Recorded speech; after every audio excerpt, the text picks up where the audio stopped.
Well, hello, this is Pastor Brian Anderson, and we're in a series called Commonly Misunderstood Passages. And I'm going to take a passage that I think is commonly misunderstood. It's 1 Corinthians chapter 11, and we'll start in verse 27, read on down through verse 32. This is all about the Lord's Supper. Therefore, whoever eats the bread or drinks the cup of the Lord in an unworthy manner shall be guilty of the body and the blood of the Lord. But a man must examine himself, and in so doing he is to eat of the bread and drink of the cup. For he who eats and drinks judgment to himself if he does not judge the body rightly. For this reason many among you are weak and sick, and a number sleep. But if we judged ourselves rightly, we would not be judged. But when we are judged, we are disciplined by the Lord, so that we will not be condemned along with the world. Now, I've heard many people interpret these verses to mean that in order to take the Lord's Supper in a way where you will not receive judgment or correction by God, you have to do it in a worthy manner, or you have to do it worthily. The King James says, whoever eats the bread or drinks the cup of the Lord unworthily, meaning that the person himself is not worthy. And so there's all kinds of interpretations that have come out of this, like, well, you have to make sure that you've confessed every known sin. If you take the Lord's Supper, having not confessed every sin in your life, you might be chastised of the Lord. He might make you sick. He might even kill you. And so there's that interpretation that comes out of this. Verse 29 says, he who eats and drinks judgment to himself if he does not judge the body rightly. And so there's a number of interpretations about this verse.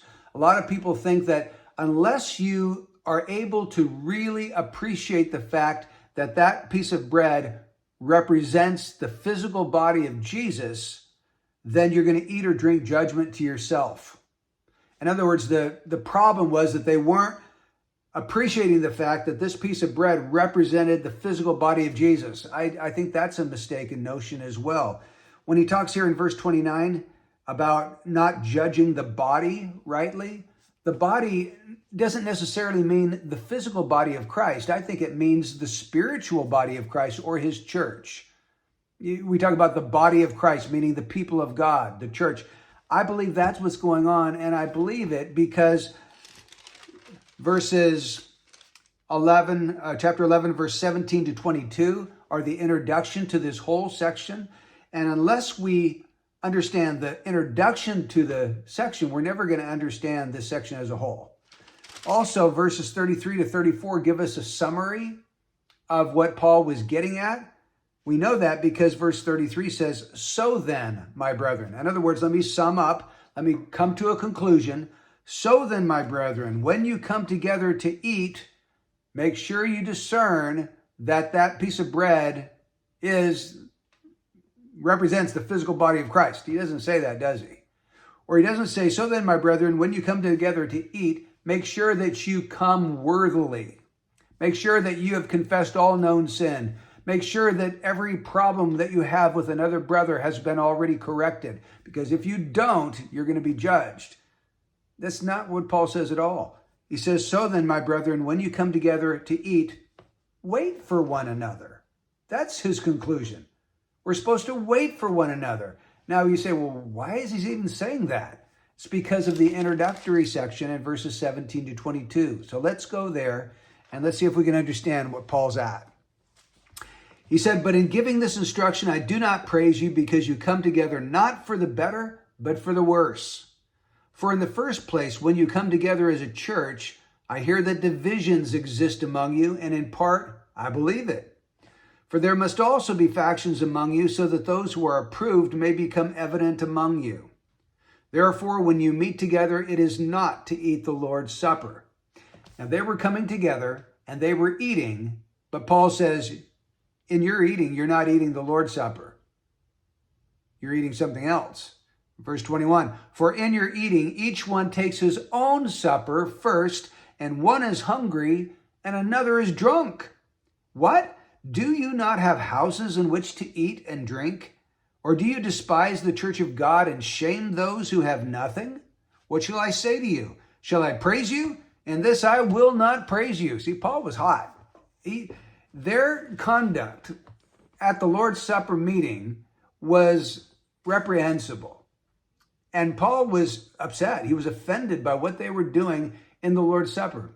The problem was not that they had not confessed every known sin in their life. The problem was not that they weren't discerning that the body represented the physical body of Christ. That's not what was happening at all. We can reconstruct what was happening starting in verse 20. He says, in your eating, each one takes his own supper first. You're not eating the Lord's Supper. You're eating your own supper. And you're eating it first. And one is hungry and another is drunk. So, evidently, what was taking place in the early church was that when they had the Lord's Supper, they had a meal. It wasn't like our churches today where you have just a tiny piece of juice and a tiny piece of bread, and you call that the Lord's Supper. The Lord's Supper for them was a supper. It was a sit-down meal. And the wealthy were able to come earlier because they had money. They didn't have jobs that they had to be at. The servants and the slaves would come later because they couldn't get off work any earlier. And when they arrived later in the day to the meeting, the food was gone. The rich had already eaten their own supper first. And those that came late were hungry. And the rich that came there earlier and had consumed all the bread and the wine were drunk. And Paul says, what? Don't you have houses in which to eat and drink? In other words, if you can't curb your appetite long enough to wait for all your brothers and sisters to arrive before eating, then eat something at home before you come so that you're not displaying these terrible actions there at the Lord's Supper. So when Paul gets around to verse 27, and he says, therefore, whoever eats the bread or drinks the cup of the Lord in an unworthy manner. See, the problem is not that they were not personally worthy. That's not even part of the discussion. The issue was that they were eating in an unworthy manner. The way they were eating was unworthy of the Lord. And the way they were eating is they were being selfish. Some were eating everything up before others got there. It was not displaying the unity that we have in Jesus Christ. Their version of the Lord's Supper was a representation of divisions. Now, in chapter 10, verse 17 of 1 Corinthians, it says, since there is one bread, we who are many are one body, for we all partake of the one bread. The Lord's Supper is supposed to picture to ourselves and anybody else who's present the unity of the body. But they had made a travesty out of the Lord's Supper. Instead, the Lord's Supper was a place where divisions were fostering. You had social classes and distinctions, the rich and the poor, and they were separating from each other, and the rich were eating before the poor, and they were being selfish. And so rather than picturing unity and love for one another, the Lord's Supper to them was a picture of selfishness and division. And so that's why Paul says in 1 Corinthians 11, verse 27, therefore whoever eats the bread or drinks the cup of the Lord in an unworthy manner, the way they were doing, shall be guilty of the body and the blood of the Lord. But a man must examine himself, and in so doing he is to eat the bread and drink the cup. Examine himself as to what? As to whether the manner in which he is eating the Lord's Supper is worthy of the Lord. Is he waiting for his brothers and sisters before he eats all the food up? Is he getting drunk, eating or drinking all the wine before others arrive? Is he acting in a selfish manner during the Lord's Supper? Is he fostering divisions rather than unity? See, in regards to these things, a man must examine himself. And in so doing, he is to eat the bread and drink of the cup. For he who eats and drinks judgment to himself if he does not judge the body, the church, rightly. If he doesn't understand that the church is one man, it's one body, there's unity amongst the brethren. If he doesn't discern that the body of Christ is supposed to be a picture of unity to all around them, then he's going to eat and drink judgment to himself. God will chastise him. For this reason, many among you are weak and sick, and a number sleep. God had chastised them for this problem there in the church. Some were sick, some had died.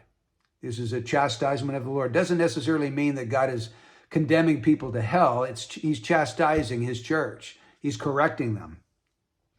But if we judged ourselves rightly, in other words, the manner in which we take the Lord's Supper, if we judged ourselves, if we're fostering divisions, we should judge ourselves for that and correct that problem. We would not be judged of the Lord. But when we are judged, we are disciplined by the Lord so that we will not be condemned along with the world. Conclusion. So then, my brethren, when you come together to eat, which incidentally, eating was the purpose of the church meetings in the first century, not the sermon, not evangelism, not worship, not singing. Evidently, the Lord's Supper, which was a sit-down meal, was the purpose of the gathering of the church. But when you come together to eat, he says, wait for one another. That will solve the problems that were going on in Corinth. That will solve all the problems that the Lord was judging them for. They weren't waiting for each other. They were selfishly indulging before others arrived, and it was a travesty. It was a mispicture of what ought to have been present. He says, 34, if anyone's hungry, let him eat at home, so that you will not come together for judgment. So the problem was they weren't waiting for one another. The problem was not that they weren't discerning that this piece of bread represented the physical body of Jesus. That wasn't the problem at all. The problem was not also that they were unworthy to take the Lord's Supper.